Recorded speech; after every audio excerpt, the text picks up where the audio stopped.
If you couldn't tell, I am posting this video on a Sunday, not on the Friday like I have promised. Basically, the lesson I learned making this video was I need to be aware of scheduling and not bite off more than I can chew in one video, and kept recording instead of stopping when I needed to welcome to my creative chaos brain. I'm taking a quilt that my family friend made and I'm turning it into a jacket for her daughter for her birthday. I am gonna kind of Frankenstein two patterns together. So I have the pattern for this jacket. These are the pattern pieces, but I saw a TikTok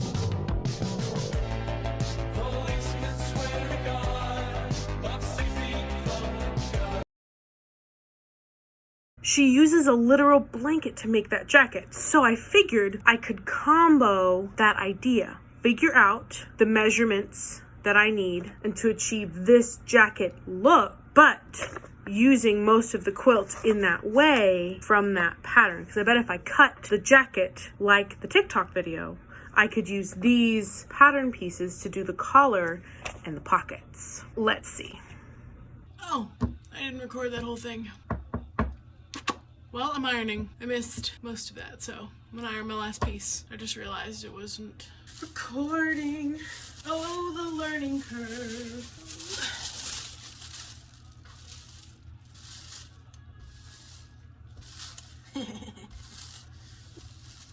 Half-inch seam allowance. Now, all the pieces are ironed. It's time to read the pattern. Let's get to it. Now, while looking at the instructions for this jacket, I'm just looking at the pattern. What I'm gonna do, cut out that pattern and kind of mock it up into a jacket to test my pattern. I'm going to use I have some paper, some rolls of like wax paper, and basically kind of map out that pattern, do it in the layout from the TikTok. That way it's one piece. Fold the blanket over, cut it out, sew it together, but I want that shape, if that makes sense. I want that pattern shape, but I want to cut out the jacket in one piece. Basically though, after I create my pattern, I'm going to use this green wool that I got from my grandmother, a Chia's fabric, guaranteed by a Chia fabric shop, Tokyo. My grandparents were stationed in Japan, they were in the army. And so my grandma randomly gave me things like this. So I'm gonna use this to make, the mock-up will be for me, final product will be out of the quilt. So I'll make sure to I'll add probably a little extra seam allowance on the quilt and then bind the edges. I'm getting lost in the sauce, but you know, the brain sauce. That's my plan. So turn this into a cardigan mock-up, a cardigan mock-up thing. The right steps are lay out my pattern, make it a one-piece pattern, cut out my mock-up, see how it works, go from there. I don't have paper wide enough to cut out the pattern pieces on paper. I don't have wide enough paper. So I'm making wide enough paper. I'm just cutting it in chunks until I can trace it out. So this will be these two pieces. There's 1, 2. Those will be the pieces for the bodice. I'll cut 2 pieces for the sleeves, and then I'll do one side of the pattern for the front, because the pattern came with 2 sides for the front. Normally it would say front side cut 2, but there was a right side and a left side, so I gotta double check that they're the same. I'll probably take the bigger one. I can make things smaller. You can't always make things bigger, so I generally go bigger. Making my pattern paper. Ugh.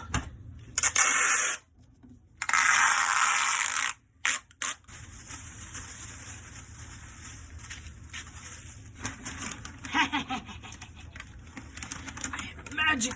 So looking at how I have this pattern on my paper and I'm tracing it very much outside the line, very much a rough cut, I can imagine people saying, that's not exactly accurate or very pristine. That pristine ain't my style. I'd rather go big because you can make things smaller, can't always make things bigger. I don't have this person's exact measurements, so I would rather it be too big. You can put sweaters under it, it's supposed to be a jacket. Go big or go home. So we're gonna go big because we don't want to go home.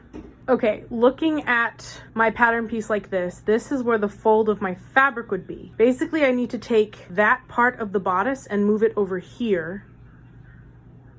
So that way I could cut that part out over here. It would just fold over like the video. The neckline here is gonna be a little different. I like this neckline versus hers, which makes this a full curve. I'm going to tape this bit down, cut that bit off and stick it over here. Maybe blend out that curve, we'll see. I wanted to see how this pattern transfers to that all-in-one pattern. I'll be back after I make my adjustment. All right, I measured the side here, and I measured the side seam there, cut off at the right measurement and transferred it here. This will be a fold. That will be adjusted, of course. There's that little bit of space. I've just kind of taped it, laminated it, if you will, just to square up the sleeve so that it like edge to edge, so that'll all be one piece. I'm going to lay out my green wool and do a test cutout session and see how this goes. Here it is, pinned onto the green wool. This is the part where I want to show how this weird shape becomes the jacket again. In the TikTok, it goes by so quick, you get kind of confused. Like, what?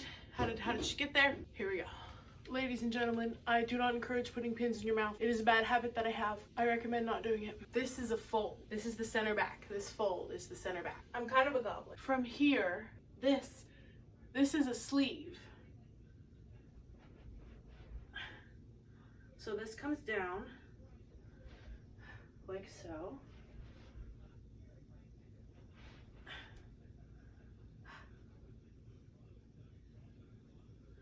That's gonna be nice. And then these sides, just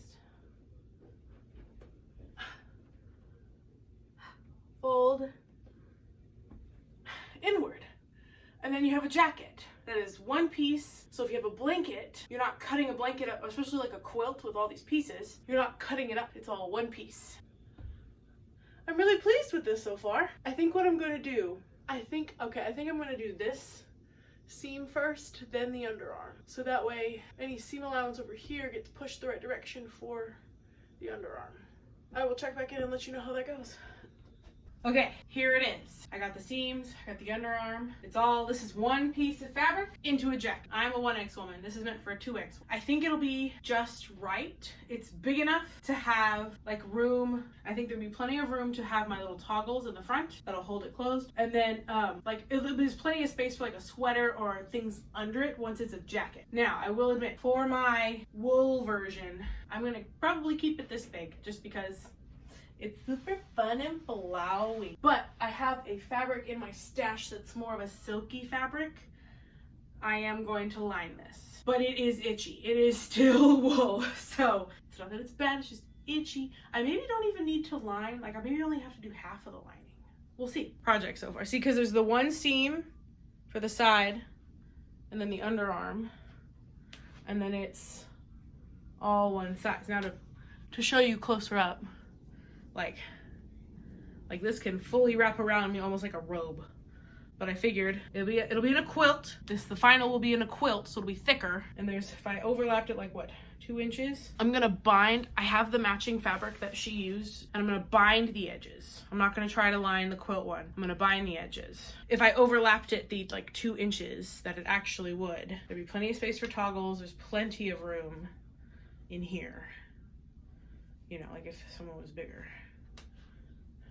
So, I think I got it. Now, I need to make up the collar and the pockets and see how that's all gonna work with this. Where I'm gonna put them, how they're gonna go. That's the next step of this mock-up. Collar and pockets. Test run. Let's go. If you have made it this far, thank you very much for watching this chaos video while I learn how best to do things. I'm experimenting with filming styles and editing styles and figuring out what works best for me. I just tried to do too much and I ran out of time because I have a full-time job. I have very limited time to do editing and filming. I have to schedule that out pretty clearly from the get-go. I'll be back with another video on Friday. I use this channel to share my hobby. If you want to watch, great. If you don't, do what you think you need to. I'm going to post videos on Friday. See you next week, I guess.